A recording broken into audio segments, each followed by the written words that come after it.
পৌষ সংক্রান্তি মানে পিঠে, পুলি, পাটিসাপটা খাওয়া। সকলকে স্বাগত আমার একটি ছোট্ট ভিডিওতে। যেই দিন এই ভিডিওটা করেছিলাম সেদিন ছিল পৌষ সংক্রান্তি। সবাইকে জানাই পৌষ সংক্রান্তির অনেক অনেক শুভেচ্ছা। এই পৌষ সংক্রান্তিতে ইন্ডিয়াতে থাকলে সকাল সকাল স্নান সেরে কত রকমের যে পুলি পিঠে খেতাম তার ঠিক নেই।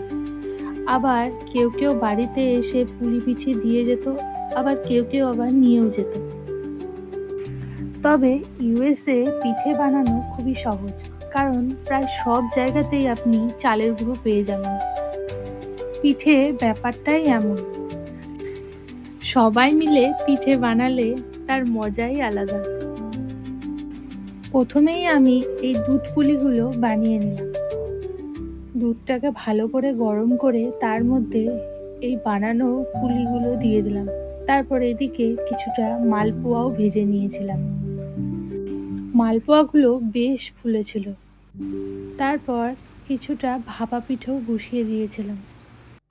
এই ভাপা পিঠেগুলো বেশ সুন্দর ফুলেছিল। শেষে আমি কয়েকটা পাটিসাপটা করেছিলাম। দেখতে যেমন হয়েছিল, খেতে তো দুর্দান্ত হয়েছিল।